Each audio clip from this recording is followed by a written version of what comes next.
सुप्रभात। आज मैं आपको भारत की खोज का पाठ 4 युगों के दौर का अगला अंश पढ़ाने जा रही हूँ। सर्वप्रथम पिछले पढ़ाए गए अंश की पुनरावृत्ति करवा देती हूँ। पिछले अंश में आपने कई विषय के बारे में पढ़ा, जिसमें मुख्य था दक्षिण भारत, शांति, विकास और युद्ध के तरीके। इसके पश्चात प्रगति बनाम सुरक्षा। उसके पश्चात भारत का प्राचीन रंगमंच, संस्कृत भाषा की जीवंतता और साहित्य के बारे में हमने जाना। दक्षिण पूर्व एशिया में भारतीय उपनिवेश और संस्कृति के बारे में भी हमने पढ़ा।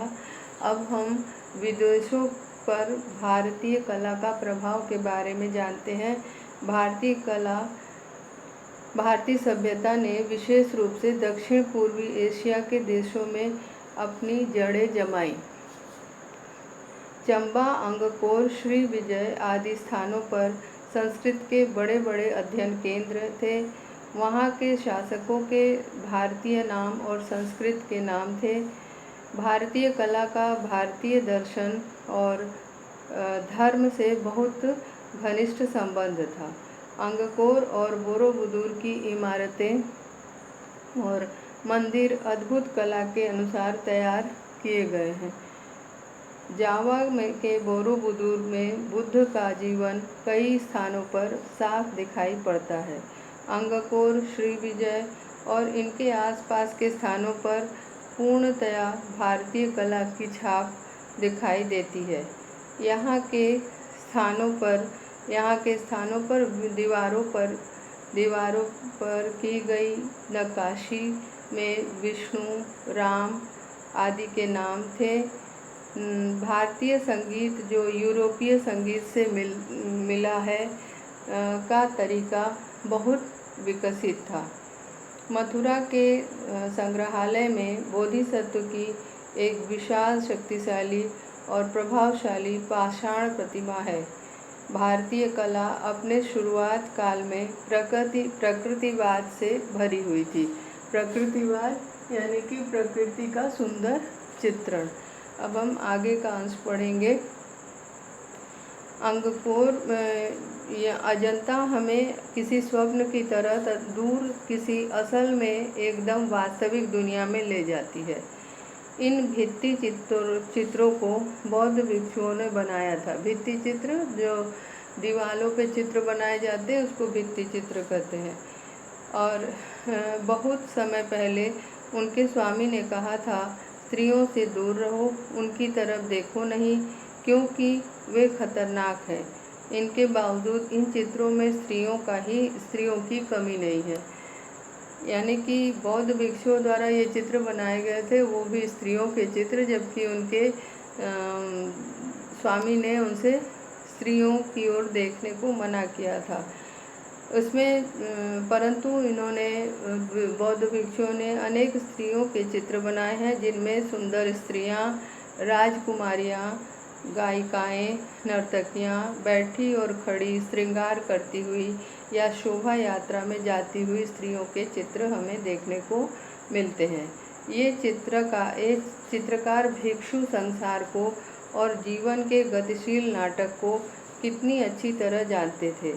उन्होंने ये चित्र उतने ही प्रेम से बनाए हैं जितने प्रेम से उन्होंने बोधिसत्व को उनकी शांत, लोकोत्तर गरिमा के चित्रित किया है। कह रहे हैं कि ये जो है स्त्रियों के चित्र इन्होंने बनाए हैं, परंतु स्त्रियों की चित्र को इतनी ही सजीवता से बनाया है जितनी सजीवता उनके बोधिसत्व के चित्र में दिखाई देती है। बोधिसत्व बुद्ध का ही एक नाम है। बोधिसत्व महात्मा बुद्ध के एक नाम को कहा गया है। अब कह रहे हैं कि 7वीं 8वीं शताब्दियों में ठोस चट्टान को काटकर एलोरा की विशाल गुफाएं तैयार हुई, जिनके बीच में कैलाश का विशाल मंदिर है। यह अनुमान करना कठिन है कि इंसान ने इनकी कल्पना कैसे की होगी, या कल्पना करने के बाद अपनी कल्पना को रूपाकार कैसे दिया गया।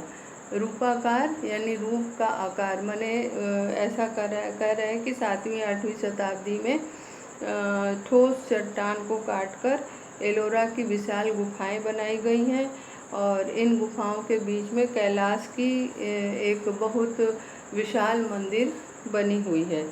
यह अनुमान करना बहुत कठिन है कि इनकी कल्पना कैसे की गई होगी। एलिफेंटा की गुफाएं भी इसी समय की हैं, जहां प्रभावशाली और रहस्यमयी त्रिमूर्ति बनी है। त्रिमूर्ति 3 देवताओं की मूर्ति बनी हुई है। कह रहे हैं कि एलिफेंटा की गुफाएं भी इसी समय की हैं। यहाँ पे बड़ी ही रहस्यमयी और लगने वाली प्रतिमा और बड़ी ही प्रभावशाली प्रतिमा यहाँ पे त्रिमूर्ति की मिलती है। दक्षिण भारत में महाबलीपुरम की इमारतों का निर्माण भी इसी समय हुआ था। कह रहे हैं दक्षिण भारत में महाबलीपुरम की जो इमारतें बनी है वे भी इसी समय की हैं, ऐसा माना जाता है। एलिफेंटा की गुफाओं में नटराज शिव की एक खंडित मूर्ति है। खंडित यानी कि टूटी हुई। एलिफेंटा की जो गुफाएं हैं उसमें नटराज शिव नृत्य करते हुए शिव जी की एक खंडित मूर्ति है, एक टूटी हुई मूर्ति है, जिसमें शिव नृत्य की मुद्रा में है। शिव जी जो है वह नृत्य की मुद्रा में दिखाई पड़ते हैं। ये हैवेल का कहना है कि इस क्षत विक्षत अवस्था में भी यह मूर्ति भीमाकार शक्ति का मूर्त रूप है और इसकी कल्पना अत्यंत विशाल है। करें इस क्षत विक्षत माने टूटी फूटी, क्षत विक्षत माने टूटी फूटी, यानी इस टूटी फूटी अवस्था में भी जो ये मूर्ति मिली है वह भी अत्यंत भीमाकार यानी बड़े आकार की, भीमाकार यानी कि बहुत बड़े आकार की, और मूर्त माने सजीव, मूर्त का अर्थ है सजीव, मूर्त यानी कि सजीव, मूर्त यानी कि सजीव आकार की ये दिखाई देती है। इसकी कल्पना अत्यंत विशाल है, जो इसकी कल्पना की गई है वो बहुत ही विशाल है। जावा में बोरोबुदुर में से ब्रिटिश संग्रहालय में विश्व का सृजन और नाश करते हुए नटराज शिव की एक मूर्ति है। ब्रिटिश के जो संग्रहालय जो है वहाँ पे विश्व का सृजन माने रचना और नाश माने नाश तो करते हुए एक नटराज शिव जी की प्रतिमा है। एप्स्टीन ने लिखा है कि उनकी विशाल लयात्मकता काल के विराट युगों का आह्वान करती है। आह्वान करना मतलब बुलाना, आह्वान करना यानी कि बुलाना,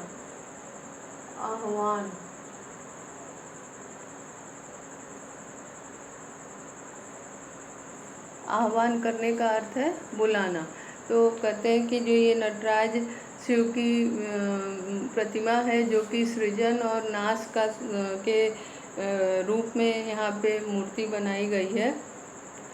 एप्स्टीन ने लिखा है कि ये जो इसमें लयात्मकता काल के विराट रूपों में इसकी जो विशाल लयात्मकता है वह काल के विराट रूपों का आह्वान करती है, माने उसको प्रत्यक्ष रूप से बुलावा देती है।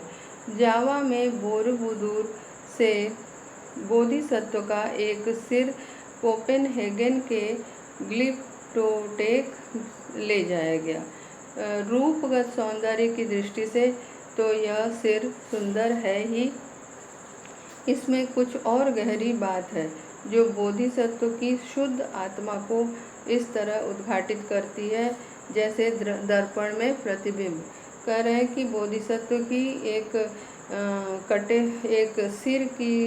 सिर को जावा में बोरोबुदुर से बोधिसत्व का एक सिर कोपेनहेगन ले जाया गया, जो कि अत्यंत सुंदर है। और ये सिर जो है सुंदरता की दृष्टि से तो अनुपम है ही, साथ ही इसमें एक जो बोधिसत्व की शुद्ध आत्मा है उसको भी ये प्रस्तुत उद्घाटित करती है। इसको भी उसके भी दर्शन हमें होते हैं कि वो एक शुद्ध आत्मा उस मूर्ति में, उस सिर में एक शुद्ध आत्मा का स्वरूप दिखाई देता है।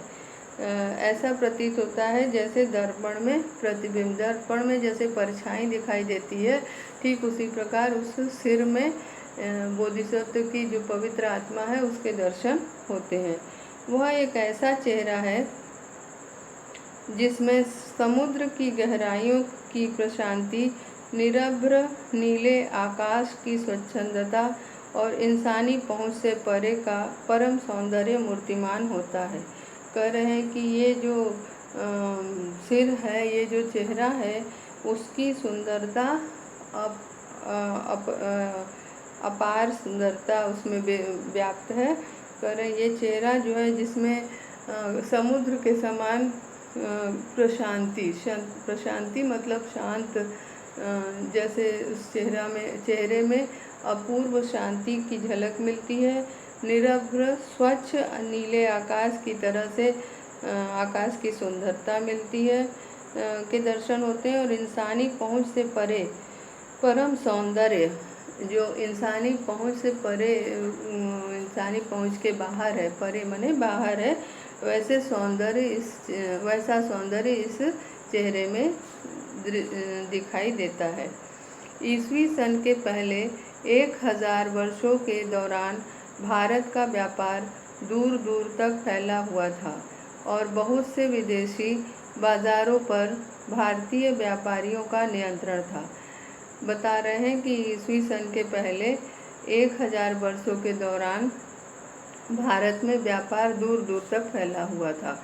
भारत में दूर दूर तक व्यापार फैला हुआ था और बहुत से विदेशी बाजारों पर भारतीय व्यापारियों का नियंत्रण था। यानी भारतीय व्यापारी जो है बहुत से बाहरी जो बाजार थे उस पे उनका नियंत्रण था। पूर्वी समुद्र के देशों में तो उनका प्रभुत्व था, माने पूर्वी समुद्र वाले देशों में उनका वर्चस्व था, उनका बहुत ज़्यादा दबा था। उधर वह भूमध्य सागर तक भी फैला हुआ था और वहाँ पे ये भूमध्य सागर तक फैला हुआ था। भारत में बहुत प्राचीन काल से कपड़े का उद्योग बहुत विकसित हो चुका था। भारतीय कपड़ा दूर दूर के देशों में जाता था। रेशमी कपड़ा भी यहाँ काफ़ी समय से बनता रहा है। कह रहे हैं भारत कपड़ों के व्यापार में बहुत आगे था, बहुत विकसित था और भारत का जो कपड़ा है वह दूर दूर के देशों में भी जाता रहा है। बहुत प्राचीन काल से ही यहाँ पे कपड़ों का व्यापार होता रहा है और विशेष रूप से रेशमी कपड़ा यहाँ काफ़ी समय से बनता आया है, लेकिन वह शायद उतना अच्छा नहीं होता था जितना चीनी रेशम, जिसका आयात ईसा पूर्व 4वीं शताब्दी से ही किया जाता था। यानी भारत में जो रेशमी कपड़ा बनता था वह उतना अच्छा नहीं होता था जितना कि चीनी रेशम से बना कपड़ा, और जिसका आयात ईसा पूर्व 4वीं शताब्दी में ही किया जाता था किया जाता था। भारतीय रेशम उद्योग ने बाद में विकास किया, लेकिन बहुत नहीं। भारतीय रेशम उद्योग का विकास बाद में हुआ, परंतु बहुत अधिक विकास नहीं हो पाया। कपड़े को रंगने की कला में उल्लेखनीय प्रगति हुई और पक्के रंग तैयार करने के खास तरीके खोज निकाले गए। इनमें से एक नील का रंग था, जिसे अंग्रेज़ों ने अंग्रेज़ी में इंडिगो कहते हैं। यह शब्द इंडिया से बना है और अंग्रेज़ी में यूनान के माध्यम से आया है। कह रहे हैं कि यहाँ पे रेशम उतना अच्छा तो नहीं था, लेकिन कपड़ा रंगने की जो कला है यहाँ पे इसने बहुत उल्लेखनीय प्रगति की। पक्के रंग को तैयार करने का भारत ने एक नया तरीका, खास तरीके की खोज की। इनमें से एक रंग है नीला, जिसको अंग्रेज़ी भाषा में इंडिगो के नाम से जाना जाता है। और यह इंडिगो शब्द इंडिया से बना है, इसीलिए इसका नाम इंडिगो रहा है। और अंग्रेज़ी में ये यूनान के माध्यम से यहाँ पे आया है। ईस्वी सन की आरंभिक शताब्दियों में भारत में रसायन शास्त्र का विकास और देशों की तुलना में शायद अधिक हुआ है। कह रहे हैं यहाँ पे भारत में जो ईस्वी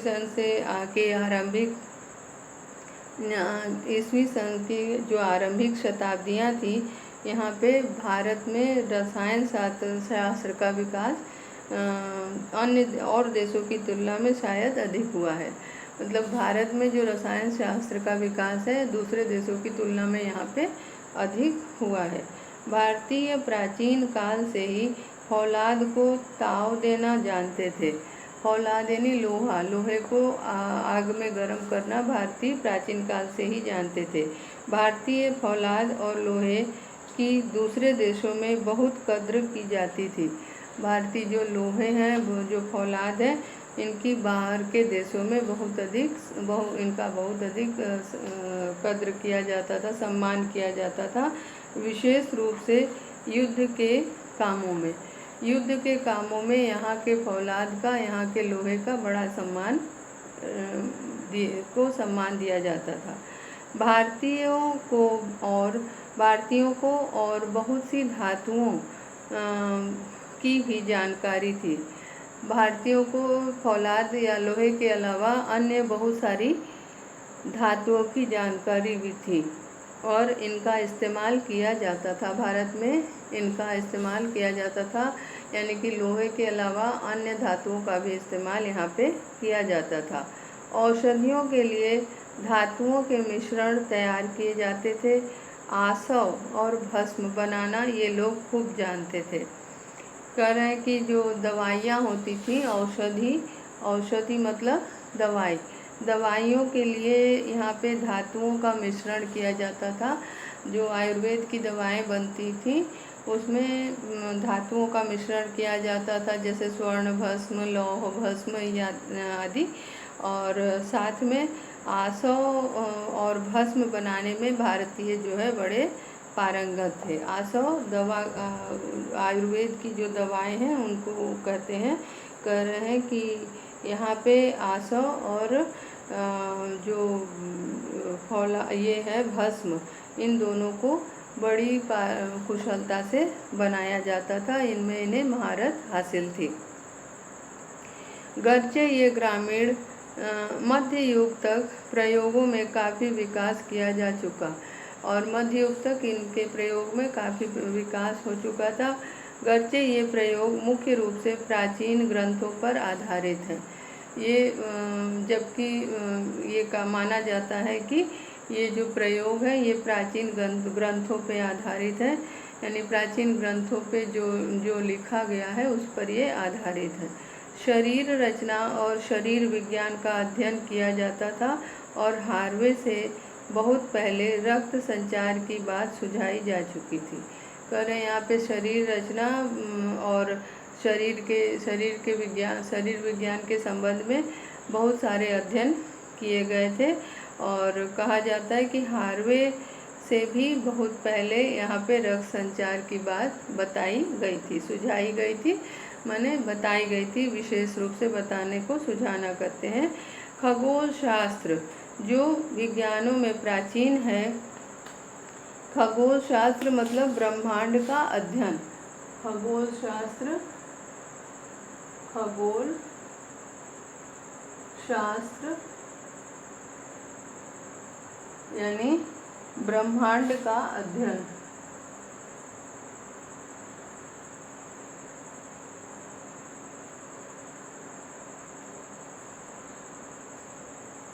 ब्रह्मांड का अध्ययन। खगोल शास्त्र यानी ब्रह्मांड का अध्ययन। तो खगोल शास्त्र जो विज्ञानों में प्राचीनतम है, विश्वविद्यालयों के पाठ्यक्रम का नियमित विषय था। ये जो खगोल शास्त्र है जिसमें ब्रह्मांड का अध्ययन किया जाता है, ये विज्ञानों में प्राचीनतम है, माने सारे जितने विज्ञान हैं सभी विज्ञानों में ये सबसे पुराना है। विश्वविद्यालय में के पाठ्यक्रम में नियमित विषय था। विश्वविद्यालय में जो पढ़ाए जाने वाले विषय होते थे उनमें यह एक विषय था जिसका नियमित रूप से अध्ययन किया जाता था और फलित ज्योतिष को इससे मिला दिया जाता था। फलित ज्योतिष जो ज्योतिष शास्त्र है उसमें जो इस ब्रह्मांड के ग्रह नक्षत्रों पे आधारित जो फल है उसको फलित ज्योतिष कहते हैं। तो फलित ज्योतिष से इसे मिला दिया जाता था। एक निश्चित पंचांग भी तैयार किया जाता गया था जो अब भी प्रचलित है। जो लोग समुद्री यात्रा पर निकलते थे उनके लिए खगोल शास्त्र का ज्ञान व्यावहारिक दृष्टि से बहुत सहायक होता था। कह रहे हैं कि एक निश्चित पंचांग भी तैयार किया गया था। पंचांग जिसमें ग्रह नक्षत्रों आदि की चर्चा होती है, तिथि आदि की चर्चा होती है। तो कह रहे हैं कि ये पंचांग एक तैयार किया गया था जो आज भी बहुत प्रचलित है। और जो समुद्र की यात्रा करने निकलते थे, जो व्यापारी मुख्य रूप से समुद्र की यात्रा करने जाते थे, उनके लिए खगोल शास्त्र का ज्ञान बहुत ही व्यावहारिक दृष्टि से बहुत ही सहायक होता था। यदि उन्हें खगोल शास्त्र का ज्ञान होता था तो उन्हें इस यात्रा में बहुत ही सुविधा मिलती थी। यह कहना कठिन है कि उस समय तक यंत्रों ने कितनी प्रगति की थी, लेकिन जहाज बनाने का उद्योग खूब चलता था। कह रहे हैं कि ये बताना कठिन है क्योंकि उस समय का कोई उतना साक्ष्य नहीं मिलता। तो ये बताना बहुत कठिन है कि यंत्र यानी जो मशीन है वो सब उसकी कितनी प्रगति हुई थी, कितना विकास हुआ था। परंतु इतना माना जा सकता है कि उस समय तक जहाज बनाने का जो उद्योग है उसका खूब ज़्यादा प्रचलन हो गया था, वह खूब अच्छे से यहाँ पे चलता था। इसके अलावा विशेष रूप से युद्ध के काम आने वाली तरह तरह की मशीनों के हवाले भी मिलते हैं। और केवल जहाज़ों के ही नहीं, जहाज़ों के क्षेत्र में ही विकास नहीं हुआ, जहाज उद्योग के क्षेत्र में विकास नहीं हुआ, बल्कि तरह तरह की जो युद्ध में काम आने वाली मशीनें हैं उनको भी यहाँ बहुत ज़्यादा बनाया जाता था। ऐसा प्रतीत होता है कि उस समय भारत औजारों के निर्माण एवं प्रयोग में और रसायन शास्त्र एवं धातु शास्त्र संबंधी जानकारी में किसी देश से पीछे नहीं था। इन प्रमाणों को, इन साक्ष्यों को देखकर ऐसा प्रतीत होता है कि भारत जो है प्राचीन काल में ये जो धातु शास्त्र है और रसायन शास्त्र में है, इनसे संबंधित जो जानकारियां हैं उसमें किसी भी देश से पीछे नहीं था। यानी वह बहुत ही इस क्षेत्र में, रसायन के क्षेत्र में, रसायन शास्त्र के क्षेत्र में और धातु शास्त्र के क्षेत्र में बड़ा ही विकसित था, बहुत आगे बढ़ा हुआ था। इसी कारण कई सदियों तक वह कई विदेशी मंडियों को अपने वश में रखा था। मंडी माने बाजार, मंडी यानी कि बाजार, मंडियों यानी कि बाजार। ऐसा माना जाता है कि उसके पास बहुत जानकारी थी धातु शास्त्र के विषय में और रसायन शास्त्र के विषय में, और बहुत से औजार भारत में बनते थे। इसी कारण कई सदियों तक भारत जो है विदेश के कई मंडियों में यानी बाज़ारों में अपना वर्चस्व बनाए रखा था, वो उनके वश में था, मतलब कि उनके अधीन था। अब आगे का जो शीर्षक है वह है प्राचीन भारत में गणित शास्त्र। अब हम जो आगे पढ़ेंगे शीर्षक उसमें जो है गणित शास्त्र के बारे में बताया गया है। यह माना जाता है कि आधुनिक अंक गणित और बीज गणित की नींव भारत में ही पड़ी थी। गिनती के चौखटे को इस्तेमाल करने की फूहड़ पद्धति रोमन और उसी तरह की संख्याओं के इस्तेमाल ने बहुत समय तक प्रगति में बाधा दी, जबकि शून्यांक मिलाकर 10 भारतीय संख्याओं ने मनुष्य की बुद्धि को इन बाधाओं से बहुत पहले मुक्त कर दिया था। कह रहे हैं कि ऐसा माना जाता है कि भारतीय आधुनिक अंकगणित और बीजगणित की नींव भी भारत में ही पड़ी। आधुनिक जो बीजगणित है और अंकगणित है, उसकी जो नींव है वो भारत में ही पड़ी। कहते हैं कि गिनती के जो चौखटे इस्तेमाल करने की पहले पद्धति थी, वह बड़ी ही फूहड़ माने बेकार थी, और रोमन और उसी तरह की संख्याओं के इस्तेमाल ने बहुत समय तक प्रगति में बाधा डाली थी।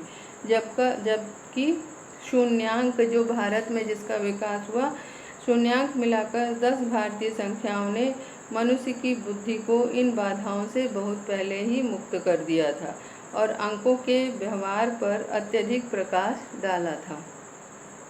ये अंक चिन्ह बेजोड़ थे और दूसरे देशों में प्रयोग किए जाने वाले तमाम चिन्हों में से एकदम भिन्न थे। जो भारत में 10 अंक का निर्माण हुआ था, उसमें जो है ये कह रहे हैं कि ये जो है बड़े ही अनोखे थे, और दूसरे देशों में जो तमाम अंक के लिए चिन्ह इस्तेमाल किए जाते थे, उनसे बिल्कुल ही अलग थे। भारत में ज्यामितीय अंकगणित और बीजगणित का आरंभ बहुत प्राचीन काल में हुआ था। भारतीय में ज्यामितीय यानी ज्योमेट्री को कहते हैं, अंकगणित और बीजगणित का आरंभ बहुत प्राचीन काल में ही हुआ था। इन तीनों का अंकगणित, बीजगणित और ज्यामिति तीनों का आरंभ जो है भारत में बहुत पहले ही हो चुका था। शायद आरंभ में वैदिक वेदियों पर आकृतियाँ बनाने के लिए एक तरह के ज्यामितीय बीजगणित का प्रयोग किया जाता था। कह रहे हैं कि जो वैदिक वेदियाँ हैं, उनमें आकृतियाँ बनाने के लिए, आकृति माने आकार, जो आकार बनाए जाते हैं, उसमें एक तरह के ज्यामितीय बीजगणित का प्रयोग किया जाता था भारत में प्राचीन काल में। हिंदू संस्कारों में ज्यामितिक आकृतियाँ अब भी आमतौर पर काम में लाई जाती हैं। जो हिंदू संस्कृति है, हिंदू संस्कृति में ज्यामितिक जो आकृतियाँ बनाई जाती हैं, अब भी उनका प्रयोग जारी है, अब भी उनका प्रयोग होता रहा है। भारत में ज्यामिति का विकास अवश्य हुआ। ज्यामिति जियोमेट्री को बोलते हैं। तो कह रहे हैं जियोमेट्री यानी ज्यामिति का विकास जो है यहाँ पे ज़रूर हुआ, पर इस क्षेत्र में यूनान और सिकंदरिया आगे बढ़ गए। भारत में ज्यामिति यानी जियोमेट्री का विकास हुआ, परंतु इस क्षेत्र में जो है यूनान और सिकंदरिया नामक स्थान आगे बढ़ गया। अंकगणित और बीजगणित में भारत आगे बना रहा, जबकि देखा जाए तो अंकगणित और बीजगणित के क्षेत्र में भारत आगे बना रहा। जिसे शून्य या कुछ नहीं कहा जाता है, वह आरंभ में एक बिंदी या नुक्ते की तरह था। हम जिसे शून्य कहते हैं या शून्य का अर्थ होता है कुछ नहीं, जिसे हम कहते हैं, वह आरंभ में एक नुक्ते की तरह था। मतलब लिखने में उसका प्रयोग जो होता था वह एक नुक्ते यानी डॉट के रूप में होता था। नुक्ता यानी कि डॉट का निशान, एक जो छोटा सा नुक्ता यानी कि अक्षर के नीचे जो ये निशान लगाते हैं उसको कहते हैं नुक्ता। तो ये डॉट की तरह का होता था। कह रहे हैं कि आरंभ में ये एक बिंदी या नुक्ते की तरह होता था। ये इसे बिंदी कहते हैं। ये बिंदी या नुक्ते की तरह का होता था। जो शून्य का प्रयोग था पहले, उसे लिखा जाता था। बाद में उसने एक छोटे वृत्त का रूप धारण कर लिया। वृत्त माने गोला, वृत्त यानी कि गोला, यानी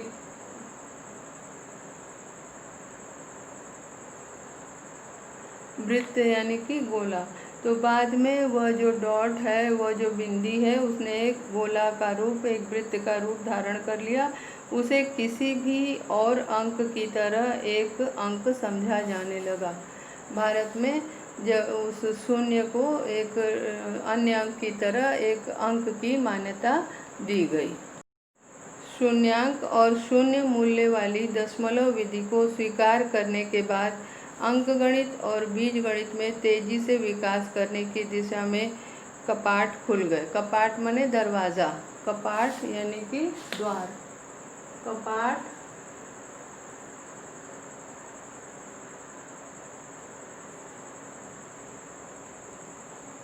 कपाट यानी कि द्वार।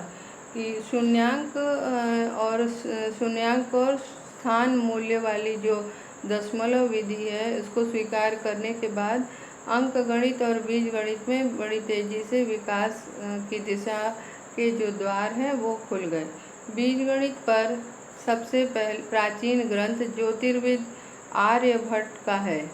बीजगणित पे सबसे पहला ग्रंथ जो निकाला गया वह ज्योतिर्विद आर्यभट्ट का बनाया हुआ है, आर्यभट्ट के द्वारा रचित है, जिनका जन्म 427 ईस्वी में हुआ था। आर्यभट्ट का जन्म 427 ईस्वी में माना जाता है। शेष अगली कक्षा में पढ़ेंगे। धन्यवाद।